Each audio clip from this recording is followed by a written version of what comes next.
Man, watching all this clean playoff football, and I'm thinking, how can my Jaguars compete and get to that? They got to get a new GM. But I'm going to do something today. Q&A. Fans to Baalke. Kinda. I'll tell you what I mean in just a second here on Locked On Jaguars. You are Locked On Jaguars, your daily Jacksonville Jaguars podcast. Part of the Locked On Podcast Network. Your team every day.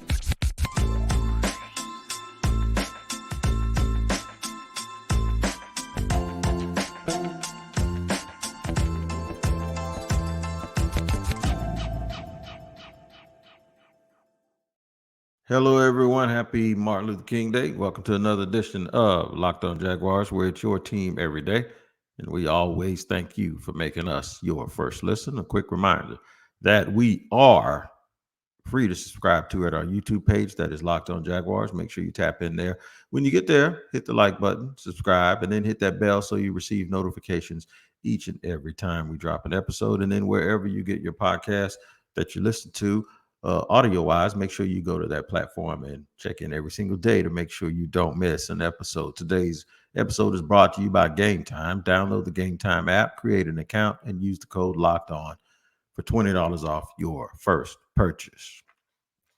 Well, we all wish that today was the day that we'd have been talking about the Jaguars in a playoff game, and we'd have been either doing Loser Monday or celebrating the fact that they were going on to round two. But we know the season happened the way it did, and they missed it. The Jaguars did not make the playoffs. Therefore, there's nothing to discuss in that area. However, watching it and listening to the reaction to the fans on social media, something hit me the other day that fans are right about something, but some of the talking points that they make are easily refuted or debunked if you're a Trent Baalke supporter. And mainly if you're Shad Khan, and Shad Khan is the fan asking those questions or asking the same questions of Trent Baalke that the fans are asking verbatim. They're very, very easy. It's very easy for Trent Baalke to convince people that he's not the problem. So I'll tell you why a lot of those questions that you ask me, or a lot of the statements that you ask me, need to be reframed a little bit. And so you get a clearer and more clear understanding.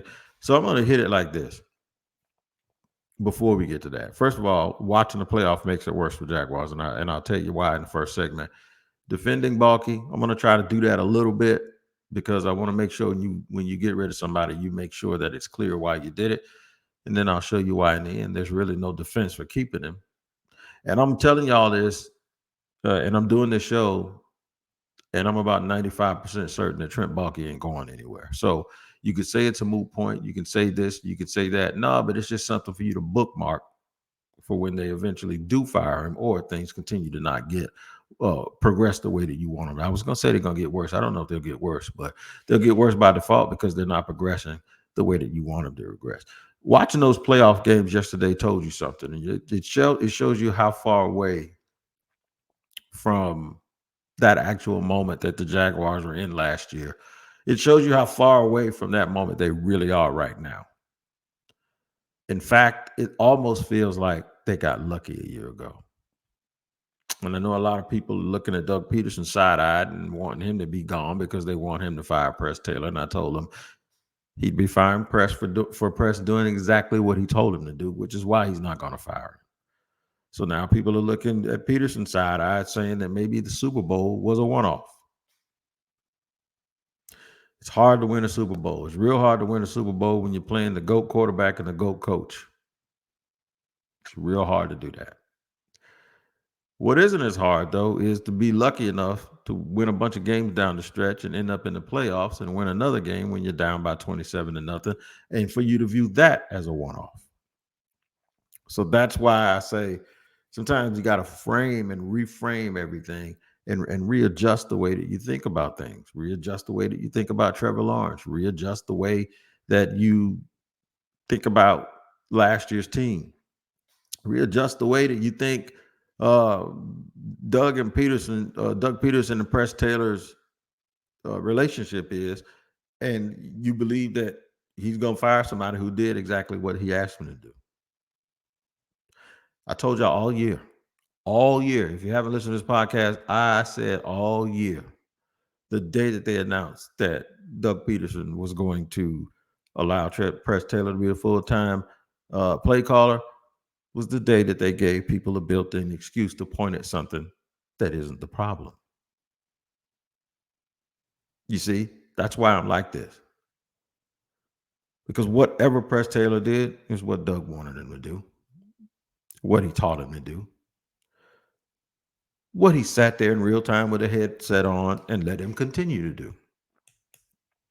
I'm not going to accuse that man of sabotaging the Jaguar season just to protect his friend.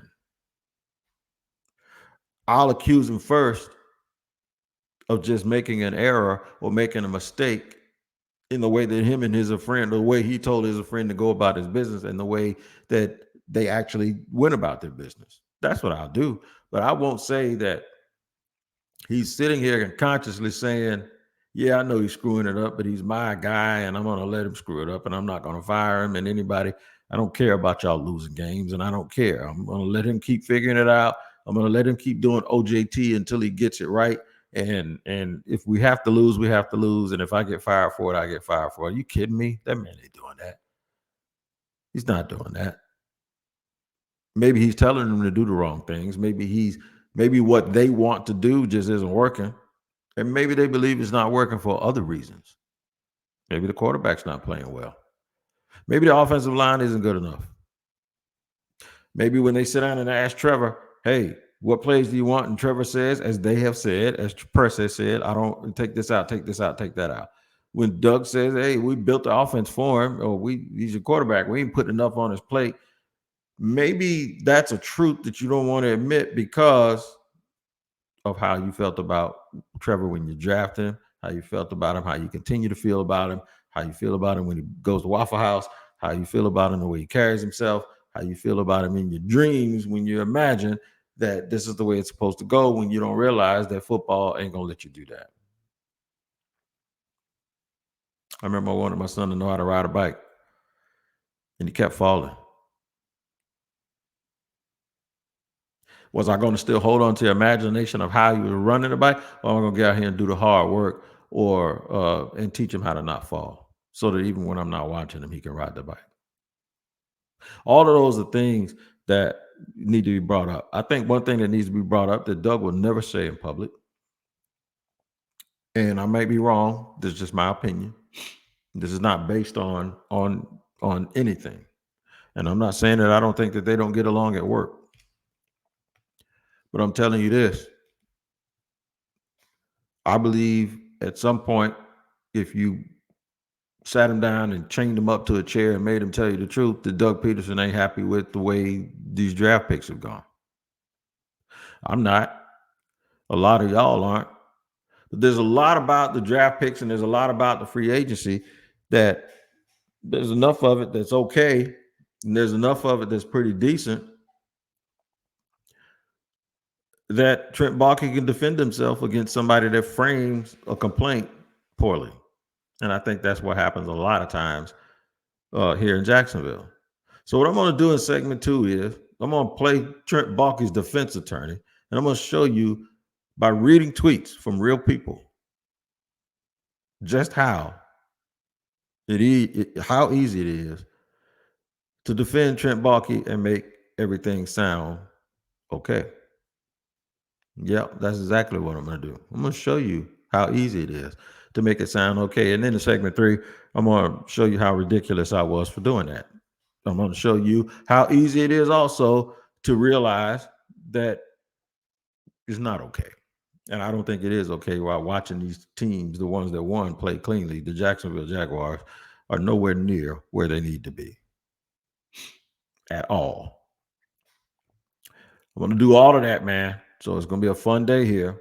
Doesn't sound like it's a lot of fun because, hey, man, look, we expect to be talking about something else right now. Yeah, well, we're not talking about something else. We're talking about this. And that's what we're going to do here today on Locked On Jaguars. So just hang out, man. Vibe with it. Hang out with it. Do it. We're going to do it all today here on Locked On Jaguars in just a second, where I show you how easy it is to defend Trent Baalke before I show you how ridiculous it is that anyone actually would. I'll do it in just a second here on Locked On Jaguars. All right, man, I got to tell you about Game Time, because if you're like me, sometimes you do a whole lot of procrastinating, and you know what? Game Time will take care of that procrastination for you. You want to go to a show, you want to go to a theater, you want to go to a concert, you want to go to a game or an event, and you know what? You got to wait and see if you get time off. You got to wait and see if your better half can get time off, or if your check clears. You have a lot of reasons for procrastinating. Well, Game Time has a lot of reasons for helping you. All you got to do is download the Game Time app and create an account and use the code Locked On for $20 off your first purchase. Now, you ask me, purchase of what? Last minute tickets to any event without hesitation? That's right. Anything you want to go to, Game Time, I guarantee you, can get you tickets all the way up until not only when it starts, but when the event is already started, because they do that. Don't let your lack of preparation be an inconvenience to someone else. Game Time wants that responsibility. So make sure you download the Game Time app, create an account, and use the code Locked On for $20 off your first purchase. Terms apply. Again, create an account and redeem code Locked On, LOCKEDON, for $20 off at Game Time. Also, I have to let you know about Jase Medical and the Jase case, man. That is right. Jase Medical and the Jase case. Listen, these storms, pharmacies being closed. I had to wait the other day for some medicines, an antibiotic, exactly, because the pharmacy didn't open up until 10 o'clock and I needed it right away. Well, Game Time has what's called a Jase case, and it is a case of antibiotics and medicines that you may need in case of an emergency, and you can always keep them at your home. It's never been more important to be prepared than today. Go to jasemedical.com. That's JASE medical, all one word, .com, and use the offer code Locked On, to get $20 off your first order. You got to visit Jase Medical and complete your physician encounter, and it will be reviewed. A board certified physician will then review it, and your medications will be dispensed by a licensed pharmacy at a fraction of the regular cost. So that's Jase Medical. Get your Jase case, jasemedical.com, and use the code Locked On to get $20 off your first order.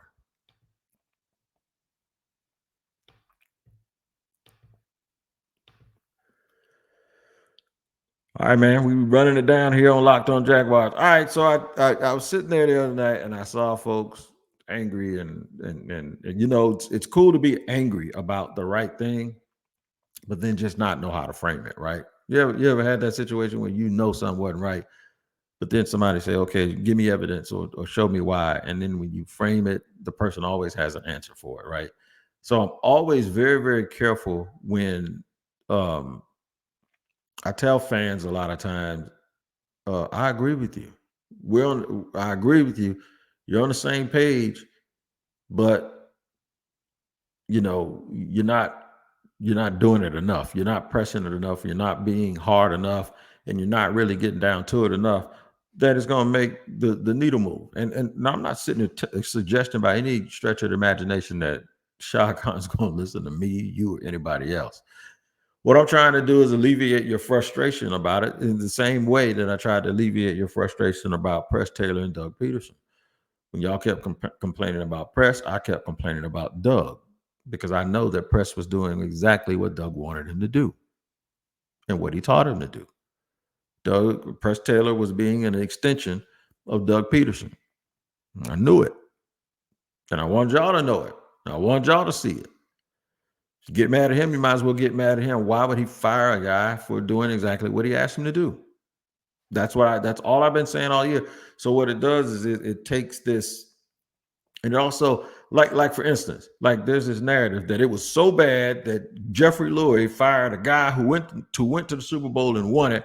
2 years later, it was so bad, and that's why he needs to get rid of Press. This happened to him before, and that's why. So now you see that there's rumors and rumblings that Jeffrey Lurie might fire another guy a year after he made the Super Bowl because he's unhappy. So now when it becomes a pattern that Jeffrey Lurie just might be that guy who will do that, now you realize that this dude didn't just hold on to Press Taylor for dear life and sacrifice his job. No, what he did was just tell a dude in the suit, you want me to do the job, I'm going to do it, but you're not going to tell me who's going to be on my coaching staff. We've been saying that for years about Jerry Jones, that he needed to stop doing that. So it's just as simple as that. It ain't like he held on to Press Taylor for dear life while the boat was sinking, like it was like what's that movie, Titanic, and the dude was like, just nah, he didn't do that. He just worked for an owner that was going to fire and was just micromanaging his coaching staff, which he can do if he wants to. But nah, I'm not going to let you do that. You can go ahead and fire me right now. That's what it was, because you see, it's about to happen again. But no, there's this big narrative that existed that Doug Pederson just did what nobody else does, and he just held on to a guy that was sinking his ship, and he just took the whole ship down. No, because that ship looked like it's about to sink again the exact same way, and Press Taylor ain't got nothing to do with it. I almost joked the other day that maybe what Sirianni is doing wrong is he refuses to fire Press Taylor. Here's the thing about defending Baalke, and I'm gonna get started with it in just a second. I told people to give me questions. And the questions, I'm going to show you how easily a lot of those questions are able to defend.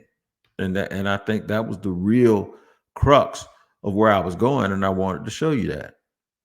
And I'm actually going to do it here in just a second. I'm going to show you exactly how it is easy to defend Trent Baalke. One of them I'm going to get to is this.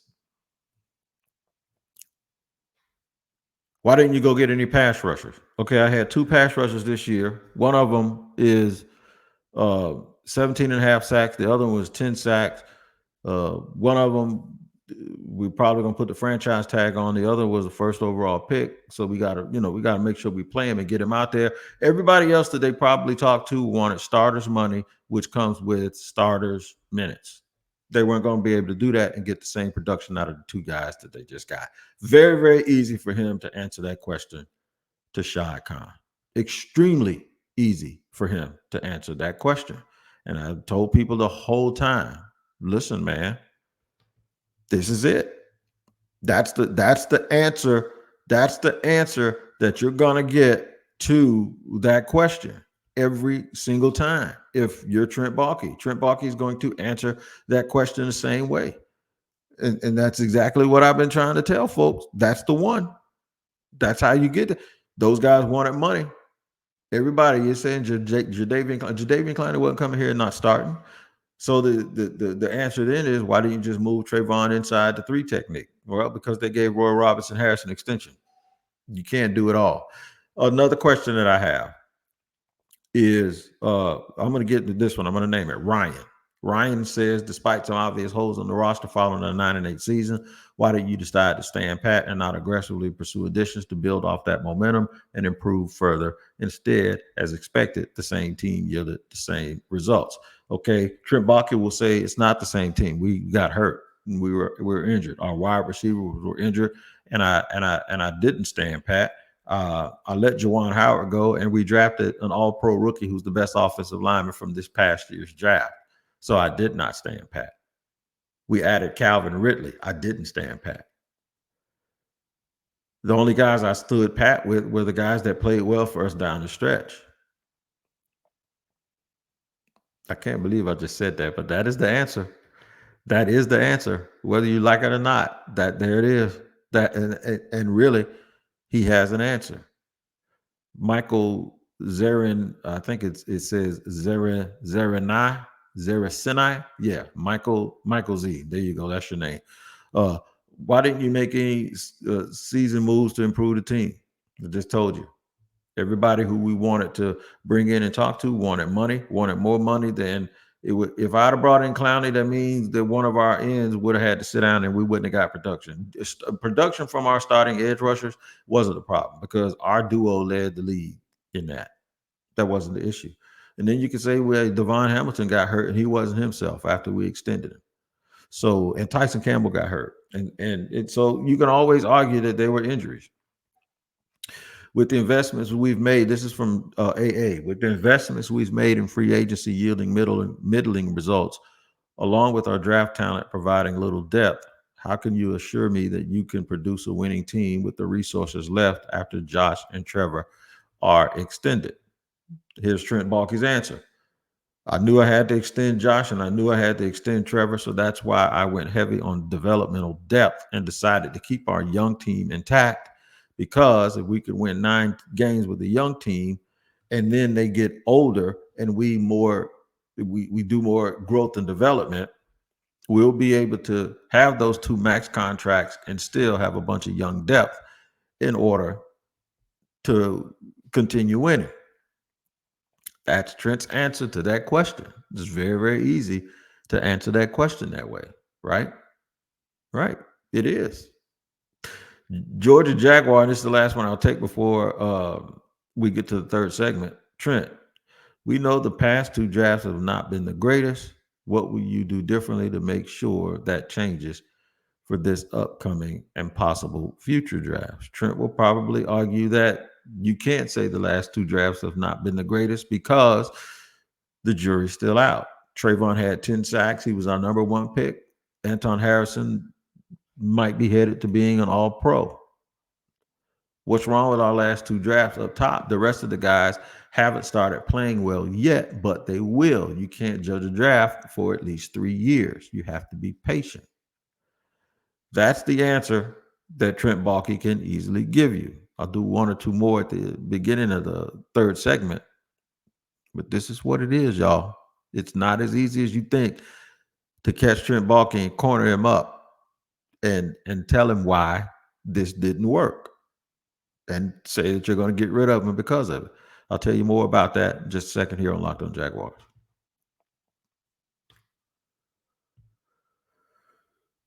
All right, man, we got to hit you up and tell you about FanDuel, man. FanDuel is the absolute truth. I know y'all know that by now because I have been telling you that for a long time, that FanDuel is the absolute truth. And right now, new customers get $150 in bonus bets guaranteed when you place a $5 bet.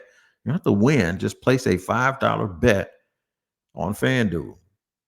Even though FanDuel, the NFL regular season is wrapped up, FanDuel is still America's number 1 sports book, and it's where you need to go. Live game, parlays, and more. All the information you need is on FanDuel. So visit FanDuel.com/lockedon and make your first bet a layup. FanDuel is an official partner of the NFL.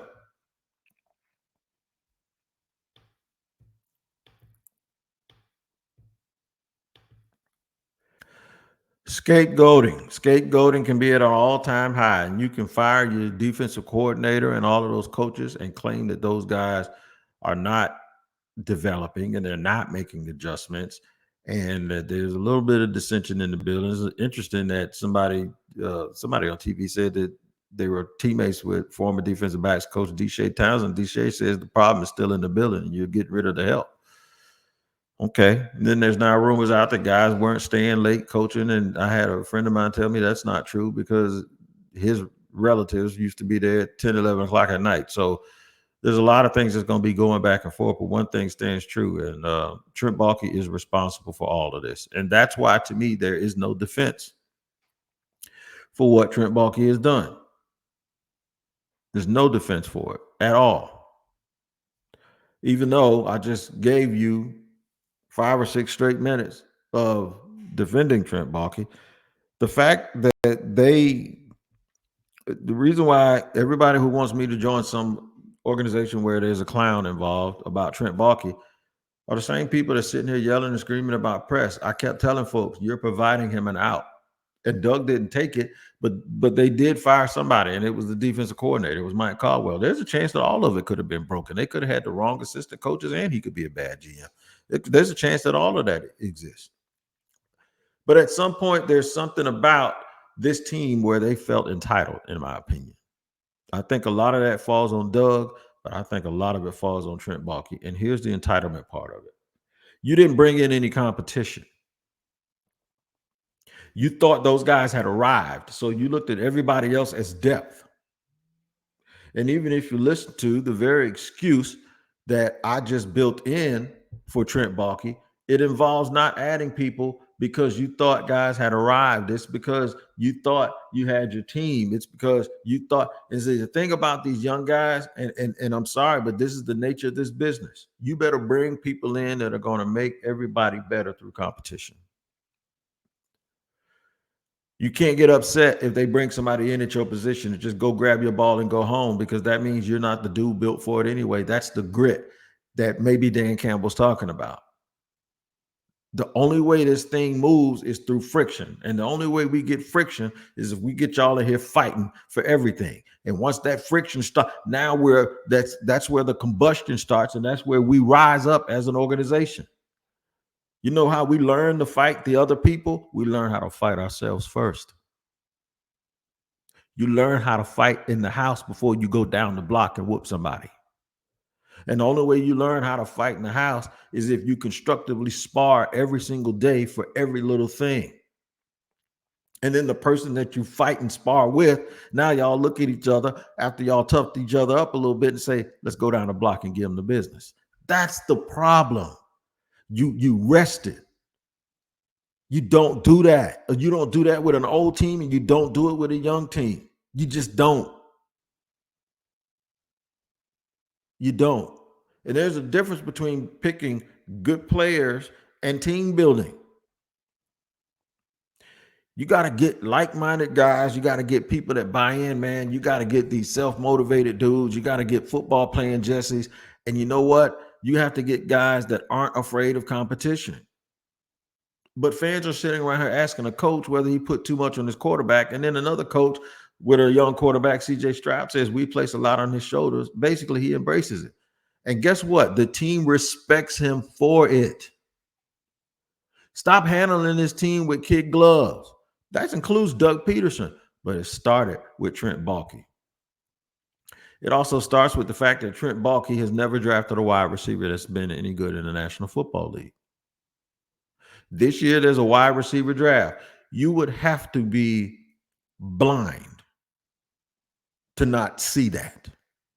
You would literally have to have the worst luck in the world to not draft a wide receiver in the first 2 rounds this year, or to draft a wide receiver in the first 2 rounds this year and miss him. Literally. And you know what you could have done with pass rush? You didn't have to sign one in free agency. Draft one in the first 2 or 3 rounds. I understand not round 1, but maybe round 2 or round 3. And don't tell me the guys that didn't exist, because they did. They rested. They thought they were there, man, and they weren't. And that was the biggest issue. You know, people miss on players. They hit on guys and they miss on guys, right? I ain't got no problem with it. So I know Juwan Taylor hasn't played well in Kansas City, and they gave him a bunch of money. But remember I was saying go ahead and keep him? You know why I said go ahead and keep him? I said go ahead and keep him because I wasn't sure that they were going to be good enough to team build. Not that they couldn't replace him, because they obviously did with Anton Harrison, who was probably better. But Harrison should be a left tackle. You see, coming into last season, everybody knew or assumed that what they were going to do, they would keep Cam Robinson around and hope that Walker Little developed enough that this year they could cut bait with Cam and save a bunch of cap space, and they'd have his replacement ready to go. Didn't happen, though, because they were there for a whole year and thought Walker Little was that guy.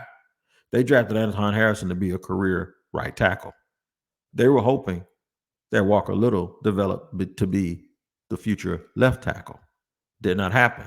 Now they're going to keep Cam Robinson around a year longer. What they should have done was keep Juwan Taylor. I don't care if you overpay him. Draft Anton Harrison and play him at left tackle. And then say goodbye to Cam Robinson, either via trade this year after he came back from suspension. Now you'd have your right and your left tackle fixed. Or keep Juwan Taylor, draft Osiris Torrance, who's also first-team all-rookie, playing him at left guard. Keep Cam Robinson. You can commit things and you can omit things. They thought Walker Little was good. And he's just okay. Walker Little is a career swing guy. Walker Little ain't gonna start nowhere for a team that's gonna win the Super Bowl. It's stuff like that. It's team. That when we talk about team building stuff like that, you have drafted, got too many linebackers. You got linebackers, and then ain't none of them no good. And then the guy you cut and got rid of is all pro. And people say he's not scheme, he doesn't fit. That's a lie. They don't play traditional big man bumper thumper 3-4 football. They use those guys as off ball linebackers. Quincy Levante David is an off ball linebacker right now. He ain't much bigger than Quincy Williams. They thought they arrived. And there's nothing that's going to bite you in the butt more than anything are kids that you spoil. When they grow up, guess what they do? They still cuss you out and they don't do good. And they're not good children. And I think accidentally, that is exactly what's happened to the Jacksonville Jaguars. You did those kids a disservice. You continue to do Trevor Lawrence a disservice. You did a bunch of other guys disservice by not pushing them and giving them the competition they need. Then you put them out there like Mr. Miyagi or something, and you put them in a contest or throwing karate, and they got beat up, and now they're going to turn on you. And that's what they did. But the way that the Jaguars players turned on them was it looked like they just quit. And they didn't carry over the messages from the meetings and the practice to the playing field. And you know why that's all? Because it's because y'all said it was all good and it was all sweet. That's why nobody, y'all cherry picking the wrong things with Trent Baalke. It ain't necessarily what he did, is what he didn't do is why he should be fired. You guys remember, man, make sure you check out Locked On Sports Today. It's the first 24/7 streaming channel on YouTube. Locked On Sports Today is here for you 24/7, covering the top sports stories of the day with the local experts. So Locked On, plus our national shows covering every league. Go to Locked On Sports Today on YouTube and subscribe to the first ever national sports 24/7 streaming channel. All right, man, till tomorrow, you guys hang in there, take care of each other, and I'll do the same here on Locked On Jaguars.